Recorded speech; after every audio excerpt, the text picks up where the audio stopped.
রাত পোহালে পরেই দুদক সচিবের ঘ্যানঘ্যানানি আর ভালো লাগে না।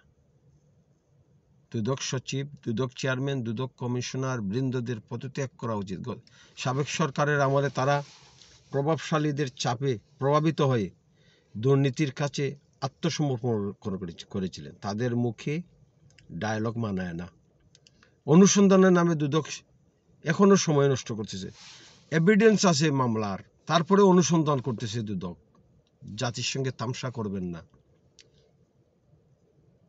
গত 5 বছরে দুদক একজন উপজেলা নির্বাহী অফিসার, একজন ডিসি, একজন মন্ত্রী, একজন এমপি মানে একটি ব্যবস্থা নিতে পারেনি। সেই দুদকের মুখে এখন ডায়লগ শুনতেছি। তারা দুর্নীতির বিরুদ্ধে যুদ্ধ ঘোষণা করবে। এই কমিশনার মঈনুদ্দিন আবদুল্লাহ আর অন্য দুইজন যে এই চেয়ারম্যান মঈনুদ্দিন আবদুল্লাহ আর অন্য দুইজন কমিশনার আছেন, এই সরকারের আজ্ঞাবহ সচিব আছেন, এদের দিয়ে জনগণের ট্যাক্সের পয়সার অপচয় হবে, কিন্তু কাজ হবে না।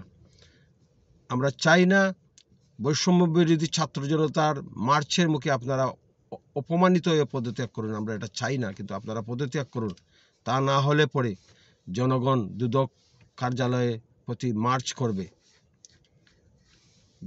দুদক কার্যালয়ে মার্চ করে যাবে এবং ইমিডিয়েট আমরা পদত্যাগে আপনাদের বাধ্য করব।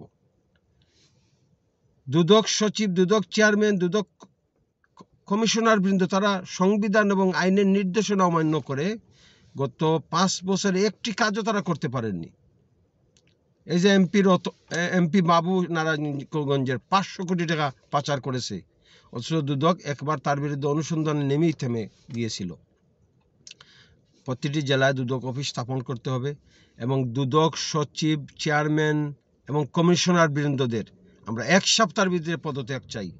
কোনো ধরনের চাপাবাজি আমরা সহ্য করব না। রাতটা পোয়ালে পরেই দুদক সচিবের চাপাবাজির জ্বালায় আর টিকা যায় না। আর দুদক চেয়ারম্যান আর কমিশনার বৃন্দরা তারা গর্তে লুকিয়ে গেছেন।